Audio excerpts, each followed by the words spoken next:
अखिलेश जी के पिता मुलायम जी ज़्यादा सख्त थे या अदिति टीना अर्जुन के पापा ज़्यादा सख्त थे? नेताजी कभी कभी सख्त थे। दोनों को 6 साल के लिए। मैं सख्त नहीं हूँ।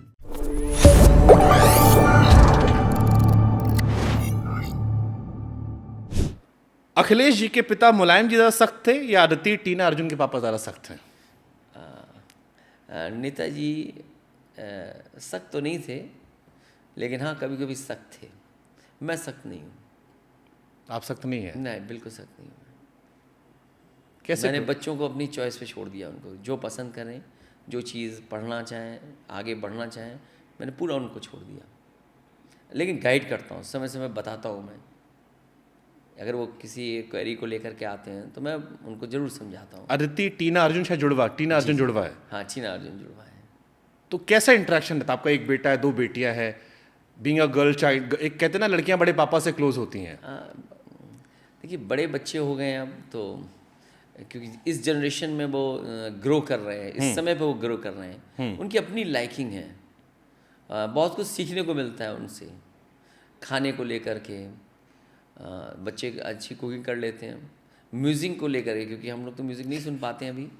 क्या लेटेस्ट म्यूज़िक चल रहा है, कौन क्या सुन रहा है, लेटेस्ट चीज़ें क्या हैं, क्योंकि उनके वर्ड्स, उनकी लैंग्वेज, जो इस जनरेशन की जो सोच और समझ, और उनके वर्ड्स बहुत डिफरेंट हैं। हाँ, वो जेंजी कल्चर आ चुका है अब। हाँ, जिस तरह का वो इंटरेक्शन है, अगर आप उनके साथ नहीं हैं या उनसे बातचीत नहीं करते हो, उनके साथ बैठते नहीं, तो शायद आप नहीं समझ पाओगे उनकी बातों। तो जैसे अदिति टीना अर्जुन, इन्होंने कौन सी आपको एडवाइस दी? एक दो बताइए ना एडवाइस की। उन्होंने कहा कि पापा ये बदल दो, नहीं ऐसा तो कपड़ों का, या कुछ आपको नया ट्राई करवाया उन्होंने कुछ? नहीं, ऐसा कोई एडवाइस नहीं दी मुझे पॉलिटिकल। कोई गाने? नहीं, मैं पर्सनल लाइफ की बात कर रहा हूँ मैं। नहीं, एज सच उन्होंने कोई वो नहीं दी, लेकिन मैं एज ए जब घर में रहता हूँ तो उनसे बातचीत जरूर करता हूँ उनकी पढ़ाई को लेकर के, और क्या चल रहा है आजकल। तो बहुत सी जानकारी उन लोगों से मुझे मिलती है। 2012 में आप मुख्यमंत्री बने। अब इस बार फाइनली एक बहुत अच्छी न्यूज़ आई। इस बार जो लास्ट में लोकसभा चुनाव हुए थे, वहाँ पर आपका इम्पैक्ट बहुत बड़ा रहा यूपी में। इससे पहले 17 में, 19 में, 22 में कई सारे फेलियर्स भी बीच में दिखाई पड़े। अब मेरे जहन में एक सवाल बार बार आता है, क्योंकि जब मेरा कॉलेज था तब अखिलेश यादव का लैपटॉप बट रहा था मेरे कॉलेज में, और मेरे साथ के सारे लड़कों ने फॉर्म भरा था और सबको लैपटॉप मिले थे। लखनऊ में आता हूँ मैं, मुझे मेट्रो दिखाई पड़ती है। अभी लखनऊ IPL चल रहा है, एक लखनऊ की टीम बन गई है, एक स्टेडियम यहाँ पर बना हुआ है, और बहुत सारी चीज़ें। लखनऊ आना आसान हो गया, हम 5-6 घंटे में दिल्ली से यहाँ पहुँच जाते हैं। एक कैंपेन चला था, काम बोलता है। लेकिन 17 से 22 के बीच में जो भी चुनाव है, चाहे नगर निगम चुनाव हो, विधानसभा चुनाव हो, लोकसभा चुनाव हो, अखिलेश जी कहते रहे कि देखो मैंने ये काम किया, ये काम किया, ये काम किया, यहाँ ये किया, युवाओं के लिए किया, बट वोट नहीं मिला। आपको क्या लगता है कि कहाँ पर गड़बड़ हुआ? क्योंकि काम तो आप बता रहे हो, और वो है भी, हमने भी देखे हैं, लैपटॉप हमने भी इस्तेमाल किए, मेरी जनरेशन में सबने इस्तेमाल किए हैं। फिर कहाँ गड़बड़ हो रहा था? जो सवाल आपने पूछा है मुझसे, अभी कुछ दिन पहले मैं लोकसभा में जब गया था, सत्र था, तो कुछ सांसद लोग बात कर रहे, तो ऐसी बात शुरू हुई। बीजेपी के एक सांसद थे, उन्होंने कहा कि हमने लगभग 1000 करोड़ का और उससे ज़्यादा खर्च किया अयोध्या में, और मंदिर बनवा दिया, और हम चुनाव हार गए। ये बात मैंने जब सुनी तो मैंने उनसे कहा कि मैंने भी आगरा से लखनऊ एक्सप्रेस वे बनाया था, तो लगभग 15,000 करोड़ का, मैं भी चुनाव हार गया। तो तब हाईवे नहीं पसंद था जनता को, और शायद आज अपने आप को उन्होंने बोर्ड से नहीं जोड़ा आपके मंदिर को। तो समय होता है और जनता स्वीकार करती है।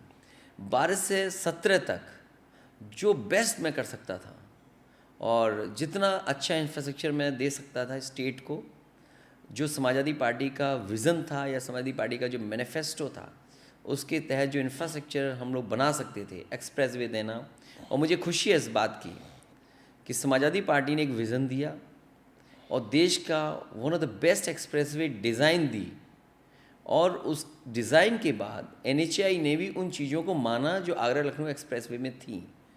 हालांकि उस समय इंडियन रोड कांग्रेस के जो मानक थे वो नहीं आए थे।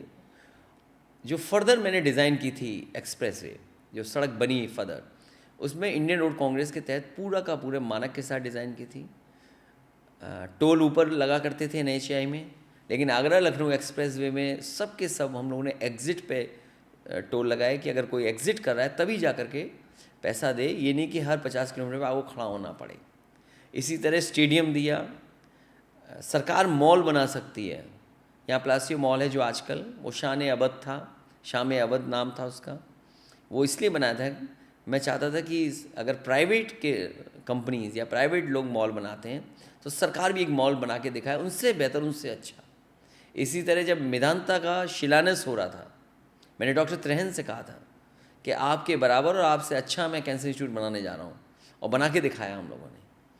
अर्बन प्लानिंग क्या होती है वो चक गजरिया में करके दिखाया कि अर्बन प्लानिंग में सड़क कैसे बनती है, वहाँ पर और हाउसिंग का कैसे हो सकता है, यूटिलिटीज़ के लिए कहाँ पे कैसी जगह देनी चाहिए।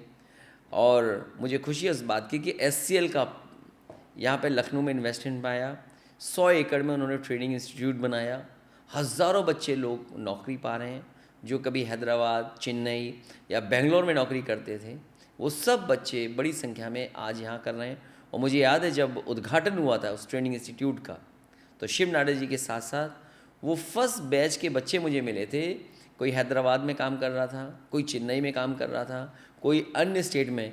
इनफैक्ट उनके पेरेंट्स को बुलाया गया था, और पेरेंट्स ने सबसे ज़्यादा धन्यवाद दिया था उस समय सरकार को कि कम से कम लखनऊ में एक इंस्टीट्यूट ऐसी बन गई जहाँ पर बच्चे पढ़ सकेंगे प्लस जॉब कर सकेंगे।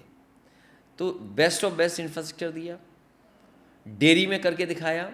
अमूल के 3 प्लांट लेकर के आए हम लोग, 5-5 लाख के अल्ट्रा मॉडर्न जो प्लांट लग सकते हैं डेयरी में, डेयरी प्रोडक्ट्स के, वो प्लांट दिए हम लोगों ने। मंडी कैसे बन सकती हैं, अच्छा हाईवे के किनारे वे साइड एमिनिटीज़ कैसी होनी चाहिए, क्योंकि अक्सर हम लोग देखते थे अगर फैमिली के साथ जा रहे हैं आप तो आपको बहुत अच्छे वॉशरूम नहीं मिलते थे, बहुत अच्छी जगह कोई खाने पीने की जगह नहीं मिलती थी। एक्सप्रेस वे के किनारे सरकार के पैसे से हम लोगों ने वन ऑफ द बेस्ट बनाए, और पार्किंग से लेकर के ट्रक चलाने वालों को भी सुविधा कैसे मिले वो चीज़ें की। लैपटॉप तो ऑफ कोर्स किया ही किया, लैपटॉप तो आज भी चल रहे हैं। और मैं आज भी जब लैपटॉप की बात करता हूँ किसी भी जनसभा में, तो बच्चे अपने आप को कनेक्ट करते हैं, और उस समय जिनको लैपटॉप मिला था वो आज भी लैपटॉप चल रहा है उनका। मतलब उस समय लैपटॉप बहुत बड़ी बात थी, क्योंकि और सबसे अच्छी बात थी, परिवार में अगर 1 या 2 गया लैपटॉप तो पूरे परिवार ने सीखा। मुझे लखनऊ की एक कहानी याद है, एक अखबार ने लिखा कि जब लैपटॉप गया उसके घर में तो मोहल्ले के लोग देखने आए, और उसकी माँ का इंटरव्यू ये था कि मेरा लैपटॉप इतना देखने आए लोग कि मैं दिन भर चाय बनाती रही गेस्ट लोगों के लिए जो लैपटॉप देखने आए थे बच्चे।